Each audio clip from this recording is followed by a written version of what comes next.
At the Army War College, I am in the Department of Command, Leadership, and Management.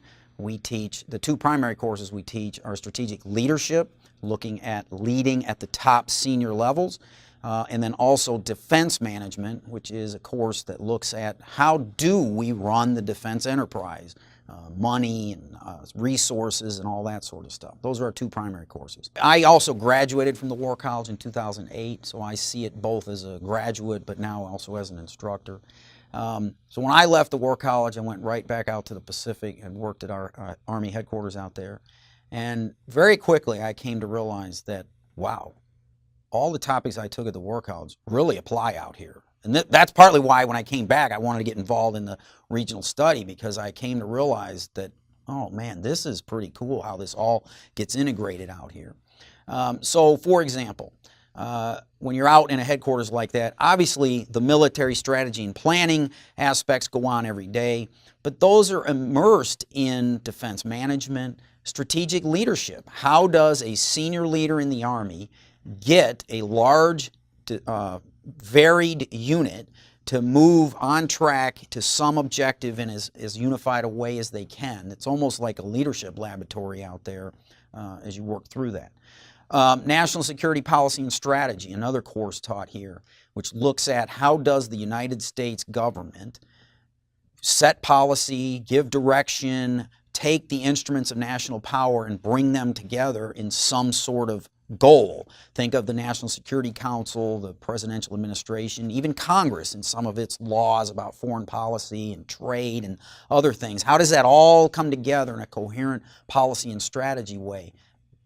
The combatant commands, those military headquarters, senior military headquarters out in the region, they are very much immersed in that world, both as advisors to the folks that make that, but then also users of that policy and strategy as they execute the nation's goals out in the regions.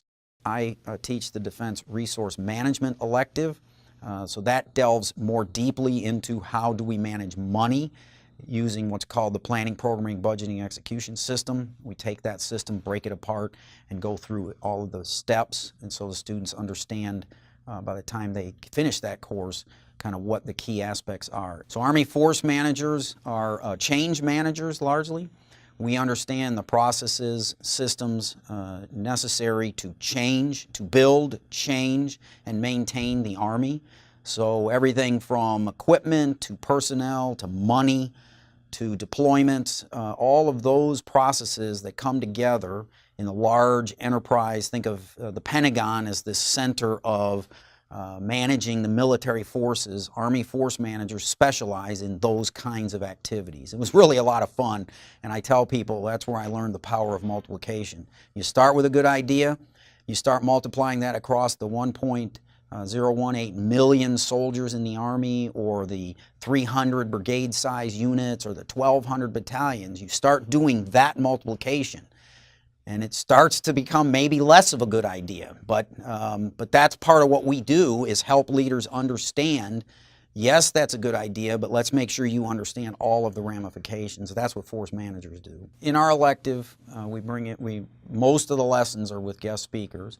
They range from the officer that is a colonel, graduate of the War College, who is one of the key colonels dealing with the Army's planning and prioritization. So as the Army looks at its future, it has to prioritize and think about what's more important, what comes first, what do we build, what do we buy. He comes up and kind of lays all that out for the students and the current challenges. He comes up with, because he's doing it every day, he comes up with slides and information about, hey, we're talking about this, or I was in a meeting yesterday with this general or that general. It's very fresh for the students to have that happen. One of my former students deals in science and technology with the U.S. Air Force, so she comes up and talks to the students about how the Air Force is budgeting. She gives them details on science and technologies, what are some of the things that we're trying to fund to get these advanced capabilities.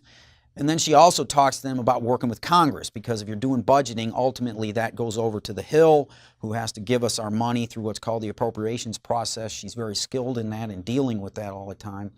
So she comes and talks about that. And others. We have folks that come up. We try to bring at least one senior leader, 2-star level, maybe 3, either civilian or military, to kind of talk more broadly about being a senior leader in this system. What choices, how do they think things through, what are the issues they're dealing with, those kinds of things. That's always a good lesson as well. Here at the War College, there's not necessarily a right answer. In fact, most of what we do here, there is not really one right answer. There are issues, challenges, complexities, some theories, but a lot of requirements. The nation needs to do this. The nation needs a good economy. The nation needs a strong defense. It's because often the things we're dealing in, there's not an equation and at the end double underline and there's the answer kind of thing. It's did you consider factors? Did you think about how this is affecting people? About how you can bring stakeholders, which are those people with interests far and wide in a particular subject, how you've thought about bringing stakeholders in and managing them as you work through this complex issue. That's the kind of things we do in seminar, the group of students that are learning together here. And so I really become much more of a facilitator than necessarily an instructor.